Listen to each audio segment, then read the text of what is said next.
운수 좋은 날. 현진건. 새침하게 흐린 품이 눈이 올 듯하더니 눈은 아니오고 얼다가만 비가 추적추적 내리는 날이었다. 이날이야말로 동소문 앞에서 인력 거꾼 노릇을 하는 김천지에게는 오래간만에도 닥친 운수 좋은 날이었다. 문 안에 들어간답시는 앞집 마마님을 전찻길까지 모셔다 드린 것을 비롯으로 행여나 손님이 있을까 하고 정류장에서 어정어정하며 내리는 사람 하나하나에게 거의 비는 듯한 눈결을 보내고 있다가 마침내 교원인 듯한 양복쟁이를 동광학교까지 태워다 주기로 되었다. 첫 번에 30전, 둘째 번에 50전. 아침 대바람에 그리 흉치 않는 일이었다. 그야말로 재수가 옴붙어서 근 열흘 동안 돈 구경도 못한 김첨지는 10전짜리 백동화 서푼 또는 5푼이 찰깍하고 손바닥에 떨어질 때 거의 눈물을 흘릴 만큼 기뻤었다. 더구나 이날 이때에 이 80전이란 돈이 그에게 얼마나 유용한지 몰랐다. 컬컬한 목에 모주 한 잔도 적실 수 있거니와 그보다도 앓는 아내에게 설렁탕 한 그릇도 사다 줄 수 있습니다. 그의 아내가 기침으로 쿨룩거리기는 벌써 달포가 넘었다. 조밥도 굶기를 먹다시피 하는 형편이니 물론 약 한 첩 써본 일이 없다. 구태여 쓰려면 못 쓸 바도 아니로되 그는 병이란 놈에게 약을 주어 보내면 재미를 붙여서 자꾸 온다는 자기의 신조에 어디까지 충실하였다. 따라서 의사에게 보인 적이 없으니 무슨 병인지는 알 수 없으되 반드시 누워가지고 일어나긴 새로 모로도 몸 눕는 걸 보면 중증은 중증인 듯. 병이 이대도록 심해지기는 열흘 전에 조밥을 먹고 체한 때문이다. 그때도 김첨지가 오래간만에 돈을 얻어서 좁쌀 한 대와 10전짜리 나무 한 단을 사다 주었더니 김첨지의 말에 의지하면 그 오라질 년이 천방직축으로 냄비에 대고 끓였다. 마음은 급하고 불길은 달지 않아 채 익지도 않은 것을 그 오라질 년이 숟가락은 고만두고 손으로 움켜서 두 뺨에 주먹덩이 같은 혹이 붉어지도록 누가 빼앗을 듯이 처박질 하더니만 그날 저녁부터 가슴이 땡긴다, 배가 캥긴다고 눈을 흡뜨고 지랄병을 하였다. 그때 김첨지는 열화와 같이 성을 내며 에이, 오라질년. 조랑복은 할 수가 없어. 못 먹어 병, 먹어서 병. 어쩌란 말이야, 어? 왜 눈을 바로 뜨질 못해? 하고 앓는 이의 뺨을 한번 후려갈겼다. 흡뜬 눈은 조금 바루어졌건만 이슬이 맺혔다. 김첨지의 눈시울도 뜨끈뜨끈하였다. 이 환자가 그러고도 먹는 데는 물리지 않았다. 사흘 전부터 설렁탕 국물이 마시고 싶다고 남편을 졸랐다. 이런 오라질년. 초밥도 못 먹는 년이 설렁탕은, 어? 또 처먹고 지랄병을 하게? 라고 야단을 쳐보았건만 못 사주는 마음이 시원치는 않았다. 인제 설렁탕을 사줄 수도 있다. 앓는 어미 곁에서 배고파 보채는 개똥이에게 죽을 사줄 수도 있다. 80전을 손에 쥔 김첨지의 마음은 푼푼하였다. 그러나 그의 행운은 그걸로 그치지 않았다. 땀과 빗물이 섞여 흐르는 목덜미를 기름주머니가 다 된 외목수건으로 닦으며 그 학교 문을 돌아 나올 때였다. 뒤에서 인력 꺼! 하고 부르는 소리가 난다. 자기를 불러 멈춘 사람이 그 학교 학생인 줄 김첨지는 한 번 보고 짐작할 수 있었다.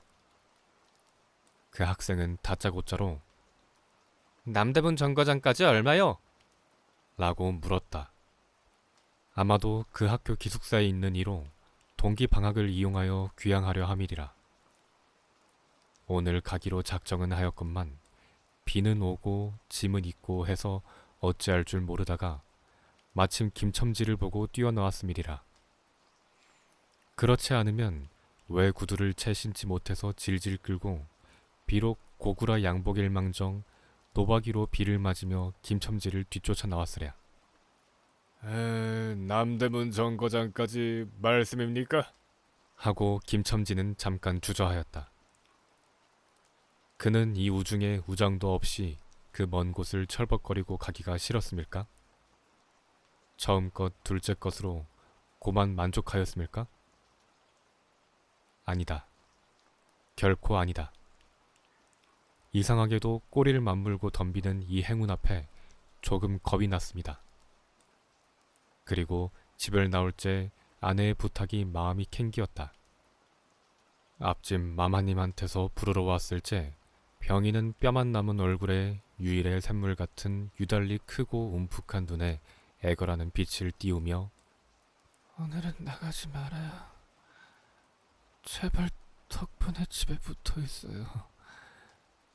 내가 이렇게 아픈데 라고 모기 소리같이 중얼거리고 숨을 걸그렁걸그렁 하였다. 그때 김첨지는 대수롭지 않은 듯이 아따 이 젠장 맞을 년, 별 빌어먹을 소리를 다 하네. 맞불 들고 앉았으면 누가 먹여 살릴 줄 알아? 하고 훌쩍 뛰어나오려니까 환자는 붙잡을 듯이 팔을 내저으며 나가지 말래도 그래. 그러면 일찍이 들어와요. 하고 목매인 소리가 뒤를 따랐다. 정거장까지 가잔 말을 들은 순간에 경련적으로 떠는 손, 유달리 큼직한 눈, 울듯한 아내의 얼굴이 김첨지의 눈앞에 어른어른하였다. 그래, 남대문 정거장까지 얼마란 말이요? 하고 학생은 초조한 듯이 인력거꾼의 얼굴을 바라보며 혼잣말같이 인천차가 11점에 있고 그 다음에는 새로 2점이든가? 라고 중얼거린다. 이런 50점만 줍시오. 이 말이 저도 모를 사이에 불쑥 김첨지의 입에서 떨어졌다. 제 입으로 부르고도 스스로 그 엄청난 돈 액수에 놀랐다. 한꺼번에 이런 금액을 불러라도 본 지가 그 얼마만인가. 그러자 그 돈벌 용기가 병자에 대한 염려를 사르고 말았다. 설마 오늘 내로 어떠랴 싶었다. 무슨 일이 있더라도 제일 제2의 행운을 곱친 것보다도 오히려 갑절이 많은 이 행운을 놓칠 수 없다 하였다. 에이, 이런 50전은 너무 과한데. 이런 말을 하며 학생은 고개를 기웃하였다. 에이 아니올시다. 일수로 치면 여기서 거기가 시오리가 넘는답니다. 또 이런 진날은 좀 더 주셔야지요. 하고 빙글빙글 웃는 차부의 얼굴에는 숨길 수 없는 기쁨이 넘쳐 흘렀다. 그러면 달라는 대로 줄 터이니 빨리 가요. 관대한 어린 손님은 이런 말을 남기고 총총히 옷도 입고 짐도 챙기러 갈대로 갔다. 그 학생을 태우고 나선 김첨지의 다리는 이상하게 거뿐하였다. 다름질을 한다는 이보다 거의 나는 듯하였다. 바퀴도 어떻게 속히 도는지 구른다는 이보다 마치 얼음을 지쳐나가는 스케이트 모양으로 미끄러져 가는 듯하였다. 언 땅에 비가 내려 미끄럽기도 하였지만 이윽고 끄는 이의 다리는 무거워졌다. 자기 집 가까이 다다른 까닭이다. 새삼스러운 염려가 그의 가슴을 눌렀다. 오늘은 나가지 말아요. 내가 이렇게 아픈데. 이런 말이 잉잉 그의 귀에 울렸다. 그리고 병자의 움쓱 들어간 눈이 원망하는 듯이 자기를 노리는 듯하였다. 그러자 엉엉하고 우는 개똥이의 곡성을 들은 듯 싶다. 딸꾹딸꾹하고 숨 모으는 소리도 나는 듯 싶다. 왜 이리우, 기차 놓치겠구먼! 하고 탄 이의 초조한 부르짖음이 간신히 그의 귀에 들어왔다.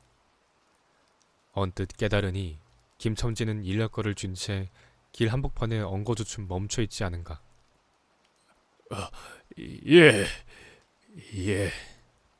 하고 김첨지는 또다시 다름질하였다. 집이 차차 멀어갈수록 김첨지의 걸음에는 다시금 신이 나기 시작하였다. 다리를 제게 놀려야만 쉴 새 없이 자기의 머리에 떠오르는 모든 근심과 걱정을 잊을 듯이 정거장까지 끌어다주고 그 깜짝 놀란 1원 50전을 정말 제 손에 쥐매 제 말맞다나 실리나 되는 길을 비를 맞아가며 질퍽거리고 온 생각은 아니하고 거저나 얻은 듯이 고마웠다. 졸부나 된 듯이 기뻤다. 제 자식벌밖에 안 되는 어린 손님에게 몇 번 허리를 굽히며 안녕히 다녀옵시오. 라고 깍듯이 재우쳤다. 그러나 빈 인력거를 털털거리며 이 우중에 돌아갈 일이 꿈밖이었다.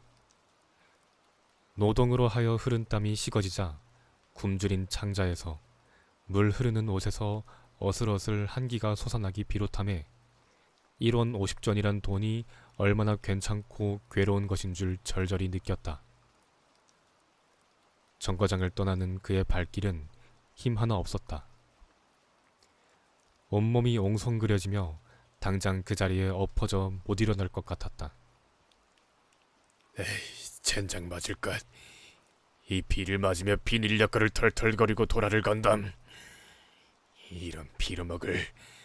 제 할비를 붙을 비가 왜 남의 상판을 딱딱 때려? 그는 몹시 화증을 내며 누구에게 반항이나 하는 듯이 개걸거렸다. 그럴 즈음에 그의 머리엔 또 새로운 광명이 비쳤나니 그것은 이러고 갈 게 아니라 이 근처를 빙빙 돌며 차 오기를 기다리면 또 손님을 태우게 될는지도 몰라. 란 생각이었다. 오늘 운수가 괴상하게도 좋으니까 그런 요행이 또 한 번 없으리라고 누가 보증하랴. 꼬리를 굴리는 행운이 꼭 자기를 기다리고 있다고 내기를 해도 좋을 만한 믿음을 얻게 되었다. 그렇다고 정거장 인력거꾼의 등살이 무서우니 정거장 앞에 섰을 수는 없었다. 그래, 그는 이전에도 여러 해본 일이라 바로 정거장 앞 전차 정류장에서 조금 떨어지게 사람 다니는 길과 전차길 틈에 인력거를 세워놓고 자기는 그 근처를 빙빙 돌며 형세를 관망하기로 하였다. 얼마 만에 기차는 왔고 수십 명이나 되는 손이 정류장으로 쏟아져 나왔다. 그 중에서 손님을 물색하는 김첨지의 눈엔 양머리에 뒤축 높은 구두를 신고 망토까지 두른 기생 퇴물인 듯 남봉 여학생인 듯한 여편네 모양이 띄었다. 그는 슬근슬근 그 여자의 곁으로 다가들었다. 아씨, 인력거 아니 다시랍시오. 그 여학생인지 만지가 한참은 매우 때깔을 빼며 입술을 꼭 다문 채 김첨지를 거들떠보지도 않았다. 김첨지는 국어라는 거지나 무엇같이 연애의 연방 그의 기색을 살피며 아씨, 정거장 애들보담 아주 싸게 모셔다 드리겠습니다. 댁이 어디신가요? 하고 추근추근하게도 그 여자의 들고 있는 일본식 버들고리 짝에 제 손을 대었다. 왜 이래? 남 귀찮게. 소리를 벽력같이 지르고는 돌아선다. 김첨지는 어랍시오 하고 물러섰다. 전차는 왔다. 김첨지는 원망스럽게 전차 타는 일을 노리고 있었다. 그러나 그의 예감은 틀리지 않았다. 전차가 빡빡하게 사람을 싣고 움직이기 시작하였을 때 타고 남은 손 하나가 있었다. 굉장하게 큰 가방을 들고 있는 걸 보면 아마 붐비는 차 안에 짐이 크다 하여 차장에게 밀려 내려온 눈치였다. 김첨지는 대어섰다. 인력거를 다시랍시오. 한동안 값으로 승강이를 하다가 60전에 인사동까지 태워다 주기로 하였다. 인력거가 무거워짐에 그의 몸은 이상하게도 가벼워졌고 그리고 또 인력거가 가벼워지니 몸은 다시금 무거워졌건만 이번에는 마음조차 초조해 온다. 집의 광경이 자꾸 눈앞에 어른거려 인제 요행을 바랄 여유도 없었다. 나무 등걸이나 무엇 같고 제 것 같지도 않은 다리를 연해 꾸짖으며 질팡갈팡 뛰는 수밖에 없었다. 저놈의 인력거꾼이 저렇게 술이 취해가지고 이 진땅에 어찌 가노라고 길 가는 사람이 걱정을 하리만큼 그의 걸음은 황급하였다. 흐리고 비오는 하늘은 어둠침침하게 벌써 황혼에 가까운 듯하다. 창경원 앞까지 다다라서야 그는 턱에 닿은 숨을 돌리고 걸음도 늦춰잡았다. 한 걸음 두 걸음 집이 가까워 갈수록 그의 마음조차 괴상하게 누그러웠다. 그런데 이 누그러움은 안심에서 오는 게 아니오 자기를 덮친 무서운 불행을 빈틈없이 알게 될 때가 박두한 것을 두리는 마음에서 오는 것이다. 그는 불행에 다닥치기 전 시간을 얼마쯤이라도 느리려고 버르적거렸다. 기적에 가까운 벌이를 하였다는 기쁨을 할 수 있으면 오래 지니고 싶었다. 그는 두리번 사면을 살폈다. 그 모양은 마치 자기 집, 곧 불행을 향하고 달아가는 제 다리를 제 힘으로는 도저히 어찌할 수 없으니 누구든지 나를 좀 잡아다고 구해다고 하는 듯하였다. 그럴 즈음에 마침 길가 선술집에서 그의 친구 치삼이가 나온다. 그의 우글우글 살찐 얼굴에 주홍이 돋는 듯 온 턱과 뺨을 시커멓게 구렛나룻이 덮였거늘 노릇탱탱한 얼굴이 바짝 말라서 여기저기 고랑이 패고 수염도 있대야 턱 밑에만 마치 솔잎송이를 거꾸로 붙여놓은 듯한 김첨지의 풍채하고는 기이한 대상을 짓고 있었다. 여보게 김첨지, 자네 무단 들어갔다 오던 모양일세 그랴. 돈 많이 벌었을 테니 한 잔 빨리게. 뚱뚱 보는 말라깽이를 보던 마태 부르짖었다. 그 목소리는 몸짓과 딴판으로 연하고 싹싹하였다. 김첨지는 이 친구를 만난 게 어떻게 반가운지 몰랐다. 자기를 살려준 은인이나 무엇같이 고맙기도 하였다. 자네는 벌써 한잔한 모양일세 그랴. 자네도 오늘 재미가 좋아 보이. 하고 김첨지는 얼굴을 펴서 웃었다. 아따, 이 재미 안 좋다고 술 못 먹을 낸가? 아이고, 그런데 여보게, 자네 웬 몸이 어째 물독에 빠진 새왕지 같은가? 어서 이리 들어와 말리게. 선술집은 훈훈하고 뜨뜻하였다. 추어탕을 끓이는 솥뚜껑을 열 적마다 뭉게뭉게 떠오르는 흰김 석쇠에서 뻐지짓 구워지는 너비안이 구이며 제육이며 간이며 콩팥이며 북어며 빈대떡. 이 너저분하게 늘어놓인 안주 탁자에 김첨지는 갑자기 속이 쓰려서 견딜 수 없었다. 마음대로 할 양이면 거기 있는 모든 먹은 먹이를 모조리 깡그리 집어삼켜도 시원치 않았다 하되 배고픈 이는 위선 분량 많은 빈대떡 2개를 쪼이기도 하고 추어탕을 한 그릇 청하였다. 줄인 장자는 음식 맛을 보더니 더욱 비어지며 자꾸자꾸 드리라 하였다. 순식간에 두부와 밑꿀이 든 국 한 그릇을 그냥 물같이 들이켜고 말았다.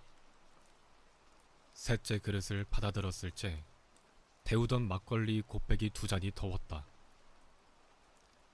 치삼이와 같이 마시자 원원이 비었던 속이라 찌르르 하고 창자에 퍼지며 얼굴이 화끈하였다. 눌러 곱빼기 한 잔을 또 마셨다. 김첨지의 눈은 벌써 개게 풀리기 시작하였다. 석쇠에 얹힌 떡 2개를 숭덩숭덩 썰어서 볼을 불룩거리며 또 곱빼기 2잔을 부어라 하였다. 치삼은 의아한 듯이 김첨지를 보며 에헤이, 여보게, 또 붓다니. 벌써 우리가 넉 잔씩 먹었네. 돈이 40전일세. 라고 주의시켰다. 아따, 이놈아, 40전이 그리 끔찍하냐? 오늘 내가 돈을 막 벌었어. 참, 오늘 운수가 좋았느니. 아유, 그래, 얼마를 벌었단 말인가? 30원을 벌었어, 30원을. 이런 젠장 맞을 술을 왜 안 부어? 에이, 괜찮다. 막 먹어도 상관이 없어. 오늘 돈 산더미 같이 벌었는데. 에이, 이 사람 취했군. 그만두세. 에이, 이놈아, 그걸 먹고 취할 내냐? 어서 더 먹어. 하고는 치삼의 귀를 잡아치며 취한이는 부르짖었다. 그리고 술을 붓는 15살 됨직한 중대가리에게로 달려들며 이놈! 오라질 놈! 왜 술을 붓지 않아? 라고 야단을 쳤다. 중대가리는 히히 웃고 치삼을 보며 문의하는 듯이 눈짓을 하였다. 주정꾼이 이 눈치를 알아보고 화를 버럭내며 예밀 붙을 이 오라질 놈들 같으니 이놈! 내가 돈이 없을 줄 알고! 하자마자 허리춤을 흠칫흠칫하더니 1원짜리 한 장을 꺼내어 중대가리 앞에 펄쩍 집어던졌다. 그 사품에 몇 푼 은전이 잘그랑하며 떨어진다. 아이고, 여보게, 돈 떨어졌네. 왜 돈을 맡겼나? 이런 말을 하며 일변 돈을 줍는다. 김첨지는 취한 중에도 돈의 거처를 살피는 듯이 눈을 크게 떠서 땅을 내려다보다가 불시에 제 하는 짓이 너무 더럽다는 듯이 고개를 소스라치자 더욱 성을 내며 봐라 봐! 이 더러운 놈들아! 내가 돈이 없나? 이 다리 뼈다구를 꺾어놓을 놈들 같으니! 하고 치삼에 주워주는 돈을 받아 이 원색돈! 이 육시를 할 돈! 하면서 풀매질을 친다. 벽에 맞아떨어진 돈은 다시 술 끓이는 양푼에 떨어지며 정당한 매를 맞는다는 듯이 쨍 하고 울었다. 곱배기 두 잔은 또 부어질 겨를도 없이 말려가고 말았다. 김첨지는 입술과 수염에 붙은 술을 빨아들이고 나서 매우 만족한 듯이 그 솔잎송이 수염을 쓰다듬으며 또 부어! 또 부어! 라고 외쳤다. 또 한 잔 먹고 나서 김첨지는 치삼의 어깨를 치며 문득 껄껄 웃는다. 그 웃음소리가 어떻게 컸던지 술집에 있는 이의 눈은 모두 김첨지에게로 몰렸다. 웃는 이는 더욱 웃으며 여보게 치삼이, 내 우스운 이야기 하나 할까? 오늘 손을 태우고 정거장에 가지 않았겠나? 그래서 갔다가 그저 오기가 안 됐대 그랴. 그래, 전차 정류장에서 얼음얼음하며 손님 하나를 태울 궁리를 하지 않았나? 거기 마침 마마님이신지 여학생이신지 망토를 잡수시고 비를 맞고 서 있겠지. 슬근슬근 가까이 가서 인력껏 다시랍시오 하고 손가락을 받으려니까 내 손을 팍 부리치고 획 하고 돌아서더니만 왜 남을 이렇게 귀찮게 굴어? 그 소리야말로 꾀꼬리 소리지. 김첨지는 교묘하게도 정말 꾀꼬리 같은 소리를 내었다. 모든 사람은 일시에 웃었다. 빌어먹을 깍쟁이 같은 년, 누가 저를 어쩌나. 왜 남을 귀찮게 굴어? 아이고, 소리가 처신도 없지. 웃음소리들은 높아졌다. 그러나 그 웃음소리들이 사라져지기 전에 김첨지는 훌쩍훌쩍 울기 시작하였다. 치삼은 어이없이 주정뱅이를 바라보며 아이고, 금방 웃고 지랄을 하더니 우는 건 또 무슨 일인가? 김첨지는 연해 코를 들이마시며 우리 마누라가 죽었다네. 뭐? 마누라가 죽다니? 언제? 이놈아, 언제든 오늘이지. 애끼 미친놈! 거짓말 마라! 거짓말은 왜? 참말로 죽었어. 참말로. 마누라 시체를 집에 뻗을쳐 놓고 내가 술을 먹다니. 내가 죽일 놈이야. 죽일 놈이야.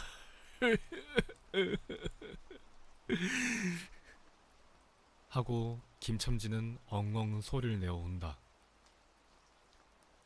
치삼은 흥이 조금 깨어지는 얼굴로 원, 이 사람이 참말을 하나 거짓말을 하나 이게? 그러면 집으로 가세 가. 하고 우는 이의 팔을 잡아당겼다. 치삼의 끄는 손을 뿌리치더니 김첨지는 눈물이 글썽글썽한 눈으로 싱그레 웃는다. 죽긴 누가 죽어? 하고 득이가 양양. 죽기는 왜 죽어? 생때같이 사람만 있단다. 그 오라질 년이 밥을 죽이지. 이제 나한테 속았다. 하고 어린애 모양으로 손뼉을 치며 웃는다. 이 사람이 정말 미쳤단 말인가? 에이, 나도 아주 먼 내가 앓는단 말은 들었는데. 하고 치삼이도 어느 불안을 느끼는 듯이 김첨지에게 또 돌아가라고 권하였다. 안 죽었어. 안 죽었대도 그래. 김첨지는 화증을 내며 확신 있게 소리를 질렀으되 그 소리엔 안 죽은 것을 믿으려고 애쓰는 가락이 있었다. 기어이 1원어치를 채워서 곱빼기 한 잔씩 더 먹고 나왔다. 굳은 비는 의연히 추적추적 내린다. 김첨지는 취중에도 설렁탕을 사가지고 집에 다다랐다. 집이라 해도 물론 셋집이요. 또 집 전체를 새든 게 아니라 안과 뚝 떨어진 행랑방 한 간을 빌려든 것인데 물을 길어대고 한 달에 1원씩 내는 터이다. 만일 김첨지가 주기를 띄지 않았던들 한 발을 대문에 들여놓았을째 그곳을 지배하는 무시무시한 정적, 폭풍우가 지나간 뒤의 바다 같은 정적이 다리가 떨렸으리라. 쿨룩거리는 기침 소리도 들을 수 없다. 그르렁거리는 숨소리조차 들을 수 없다. 다만 이 무덤 같은 침묵을 깨뜨린다는 이보다 한층 더 침묵을 깊게 하고 불길하게 하는 빡빡하는 그윽한 소리, 어린애의 젖바는 소리가 날 뿐이다. 만일 청각이 예민한 이 같으면 그 빡빡 소리는 빨따름이요 꿀떡꿀떡하고 전 넘어가는 소리가 없으니 빈 젖을 빤다는 것도 짐작할는지 모르리라. 혹은 김첨지도 이 불길한 침묵을 짐작했는지도 모른다. 그렇지 않으면 대문에 들어서자마자 전에 없이 이 난장 맞을 년, 남편이 들어오던데 나와보지도 않아. 이 오라질 년. 이라고 고함을 친 게 수상하다. 이 고함이야말로 제 몸을 엄습해오는 무시무시한 증을 쫓아버리려는 허장성세인 까닭이다. 하여간 김첨지는 방문을 왈칵 열었다. 구역질을 나게 하는 축이, 떨어진 사짜리 밑에서 나온 먼지내, 빨지 않은 기저귀에서 나는 똥내와 오줌내, 가지각색 때가 켜켜이 앉은 옷내, 병인의 땀 썩은 내가 섞인 축이가 무딘 김첨지의 코를 찔렀다. 방 안에 들어서며 설렁탕을 한 구석에 놓을 사이도 없이 주정꾼은 목청을 있는 대로 다 내어 호통을 쳤다. 이런 오라질 년, 주야장천 누워만 있으면 제일이야. 남편이 와도 일어나질 못해. 라는 소리와 함께 발길로 눈 위의 다리를 몹시 찼다. 그러나 발길에 채이는 건 사람의 살이 아니고 나무 등걸과 같은 느낌이 있었다. 이때 빽빽 소리가 응아 소리로 변하였다. 개똥이가 물었던 젖을 빼어놓고 운다. 운데도 온 얼굴을 찡그려 붙여서 운다는 표정을 할 뿐이다. 응아 소리도 입에서 나는 게 아니고 마치 뱃속에서 나는 듯하였다. 울다가 목도 잠겼고 또 울 기운조차 시진한 것 같다. 발로 차도 그 보람이 없는 걸 보자 남편은 아내의 머리맡으로 달려들어 그야말로 까치집 같은 환자의 머리를 꺼들어 흔들며 이년아, 말을 해, 말을! 입이 붙었어, 이 오라질 년!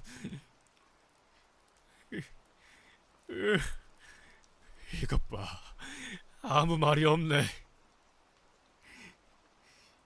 이년아, 죽었단 말이냐? 왜 말이 없어?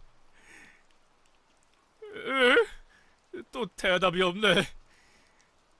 정말 죽었나 볼. 이러다가 눈 위에 흰 창을 덮은 위로 짙은 눈을 알아보자마자 이 눈깔, 이 눈깔! 왜 나를 바라보지 못하고 천장만 보느냐? 어? 하는 말끝엔 목이 메었다. 그러자 산 사람의 눈에서 떨어진 달개똥 같은 눈물이 죽은 이의 뻣뻣한 얼굴을 어룽어룽 적셨다. 문득 김첨지는 미친 듯이 제 얼굴을 죽은 이의 얼굴에 한 대 비비대며 중얼거렸다. 설렁탕을 사다 놓았는데 왜 먹질 못하니? 왜 먹질 못하니? 개상하게도 오늘은 운수가 좋더니만.